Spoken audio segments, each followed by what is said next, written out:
Hello, welcome to the Gunpla Network. I'm Zeta Kai, and this is not Gunpla. This is the SuperNova 1/72nd scale ZA Murasame Liger from Zoids Genesis. And this is not the first offering from the model company SuperNova. It's just the first one that I felt was of merit. So the Murasame Liger is a pretty big model kit. You can see it here with some other master grade model kit boxes in the back. And in this unboxing, I'll show you what's inside, and we'll talk a little bit about what can be expected with this kit. So here it is with a typical high grade box, just about a little thicker and quite a bit larger all the way around. So a lot of parts, and this is a fairly large model kit. So the Murasame Liger has some very fantastic art on the front and sides. We see images of the kit itself, not really any illustrations or anything like that, but images of the actual completed kit, which is very much appreciated when you're buying a third-party kit like this. You want to see what it actually is going to look like. And it looks pretty great. The ZA figures that this is based upon are pretty cool, dynamic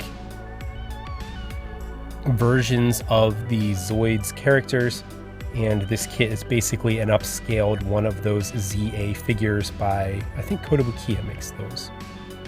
So let's open up the box and see what's inside. It's a very sturdy box, which is something, again, to keep in mind. For shipping purposes, this cardboard is very heavy duty. So inside you're going to have a bunch of bags, 1, 2, 3, 4, 5, that's a special one, 6, 7, 8, 9 bags, 1 sheet of water slide decals, 1 wire for the tail, and 1 instruction manual. You will get 1 less bag if you didn't get the first edition ones with the mint green armor in addition to the blue. So let's take a look at the runners one by one. So first up, the A runner. These are all the little red bits all over the model kit. They're all exactly the same. And as with everything in this kit, they're molded very crisply. Everything in this kit, the plastic quality is quite good, and you'll be able to see that more as we look at the pieces. So this runner is a kind of gunmetal-y, kind of a gloss injection. The injection is like that swirly gunmetal kind of look. A lot of the inner frame, in fact, all of the inner frame runners are like that. That one piece has dislodged itself from the runner, and from what I've seen, that's kind of typical. So be careful when you open them to find any pieces that might be rattling around in the bags. It's just been that one from what I've seen. So the C runner is also another kind of injected kind of plastic. This is a more silvery one for some of the other details around the model kit, some grills, some venting, the like spikes behind the claws. A nice clear red B runner for the eyes. A very good clear plastic. Sometimes some of these third-party kits really stumble with the clear and translucent plastics, but this does a really good job of it. The E runner here, a very smoky plastic. The nub placement right here on the visor is a little unfortunate. I wouldn't really care for those on the insides there, but I am glad that it's not broken off the runner. The H runner is very special, containing the blade with some nice fine script work done on the blade that is pulled off very well. And it's kind of a painted, that's more of a coated runner, not an injected runner. The D1 runner, a lot of pieces for the joints, the body, the hips and shoulders, I guess you could call it. It's really weird to describe the anatomy of a kit like this because you're used to legs and arms, and you'll probably hear me refer to that in the unboxing and the review that will follow. But really the forelegs and the hind limbs. So some very nice detailing work in here, so you could bring that out with some painting, the inner frame of this. So the F runner is a yellowy orange. It's showing up a little more yellow than what it really is in real life. It's more of an orangey color, but very sharp, very finely molded. The tips of the claws and the teeth and everything are very, very sharp, and they look good on both sides of the runner. The teeth here, you can really see how nice and crisply molded they are. Next up is the G runner. This is the kind of hilt piece to the blade, the way it attaches to the back, some of the paws, some more grill pieces, and more vents here and there. This looks good, it looks sturdy. This plastic really looks nice. I like the look of that. Some people may not be into that type of injection molding, but I appreciate it. I think it looks really good. Another runner, the inside of the torso, the inside of the mouth, some very interesting details there for the upper and lower inside of the mouth. So a lot of good, nice detail work on the model, along with different color separation for different components. Something that is appreciated again with a third-party figure like this, or kit like this. So now we get to some of the armor, big blue pieces for the armor. Now this is where you kind of see that it's a little bit of a third party. This armor isn't quite as high quality as maybe Bandai or 𝚘𝚒𝚘𝚗. You can see me here, I'm kind of looking to see if those are sink marks from the plastic, but really it's not really, but they do show through the armor a little bit.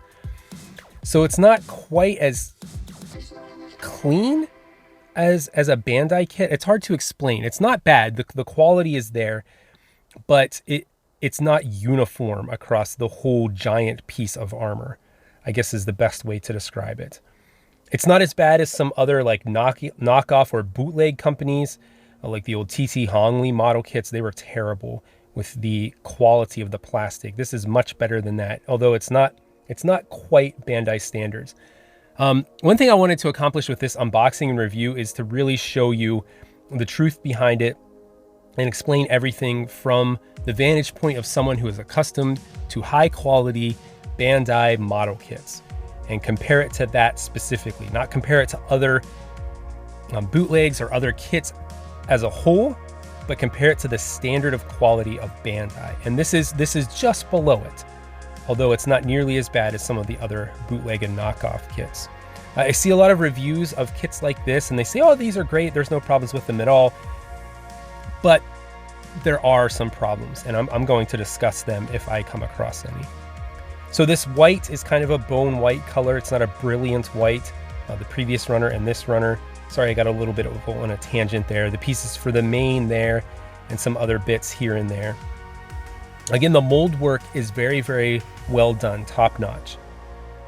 So if you ordered the first edition of this kit, or you can find it somewhere that says it's the first edition, it contains these runners, which are the same as those other blue runners, except they're molded in a nice mint green, a sea foam green, I guess is probably the closest equivalent for that. I'm going to try to show both of those off in the review. So this is a wire piece for the tail, very thick, very heavy duty wire. It's not going to break anytime soon. And some nice water slide decals. There are a few, there's at least one misspelled word on here, but the rest of it looks very good, very crisp.